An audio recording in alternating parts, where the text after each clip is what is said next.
All right, let's get right into it. If you're a homeschooling parent, you know the journey is amazing, but it definitely has its challenges.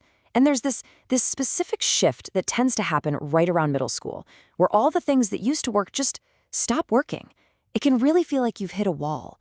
So we're going to talk about a strategic reset, a way to move from that daily resistance to what we're all really after, genuine academic ownership. And it really does start with this feeling of sudden friction, doesn't it? It's like one day things are moving along pretty smoothly, and the next, everything feels like this huge uphill battle. If that sounds even remotely familiar, trust me, you are not alone in this. So, does any of this ring a bell? All of a sudden, your middle schooler is pushing back on, well, pretty much everything. Math lessons have somehow turned into these long, drawn-out negotiations. Getting them to write anything feels totally impossible. And if we're being honest, you're just plain exhausted from carrying the weight of it all. This isn't a coincidence. This is the exact point where that traditional parent-led homeschool model often starts to show some serious cracks. So what is actually going on here? The most important thing to hear is this. This is not a personal failing. It is not about you. It's not about your child. It's all about a structural mismatch that happens during these really critical developmental years. This visual just lays it out so perfectly. See, on one side, you've got the shift. Your child is naturally starting to crave independence, they want to think more deeply, and they have this real, genuine desire for ownership. But on the other side, there's the friction. Your homeschool structure still puts you, the parent, in the role of teacher and, let's face it, enforcer. That huge gap between where they are developmentally and where the structure is, well, that's what leads directly to frustration, resistance, and total burnout for everyone involved. So the big question is, how do you bridge that gap without losing your mind or, more importantly, your relationship with your child? Well, often the answer lies in changing the dynamic completely, and the key to that is often bringing in a third party. This probably looks pretty familiar, right? It's just you and your student, and when there's a disagreement about schoolwork, it instantly becomes this two-way power struggle.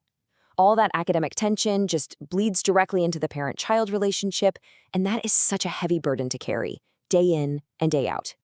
And now, look at this. This shows how everything can change. By bringing in a neutral guide, a mentor, you transform that tense two-way line into a collaborative triangle. The mentor becomes the academic guide, which lets you step back into your most important role, supporter and parent. The power struggles just fade away because, students are often way more willing to accept accountability from someone else, and that protects that precious parent-child bond.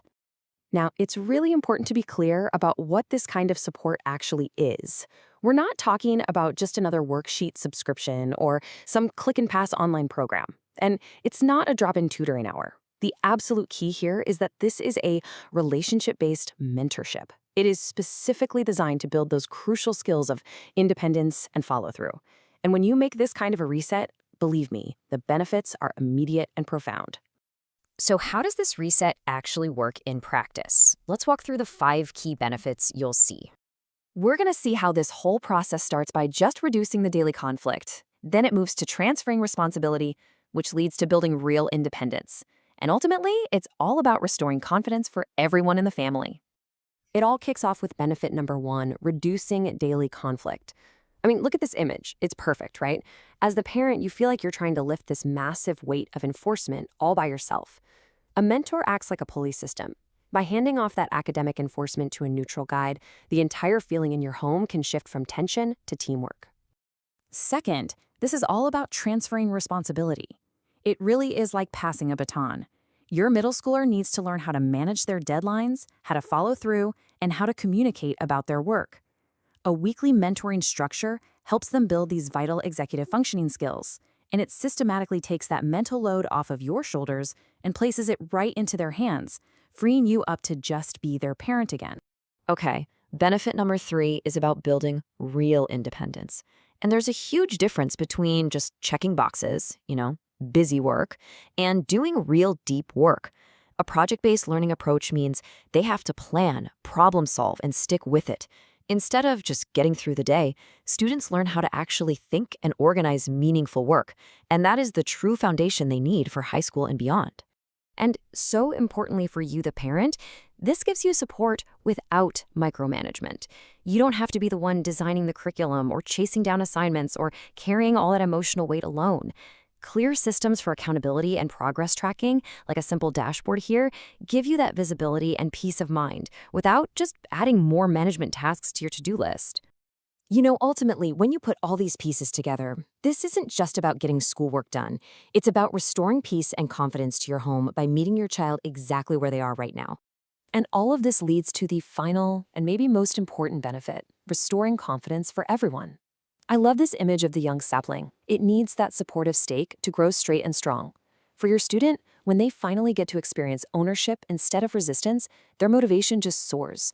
And for you, when you can finally step out of that constant enforcement mode, the relationship heals and improves. The entire atmosphere shifts. So here's the bottom line. You chose to homeschool for very specific reasons, right? For the flexibility, the focus on family, maybe on faith. But now, your middle schooler has new developmental needs. They need structure, they need mentorship, they need connection. A mentorship model like this sits right in the sweet spot. It actually protects the core values that led you to homeschool in the first place, while providing the exact structure your middle schooler needs to thrive. It solves the real problem, not their ability, but their deep-seated need for ownership. The whole goal can be summed up like this: to move from resistance to ownership, from friction to flow. So, as we wrap this up, I just want to leave you with this question to think about. When you picture your homeschool day, when you think about your relationship with your middle schooler, what would it truly mean for your family to make that one shift from resistance to ownership? What could that change for you?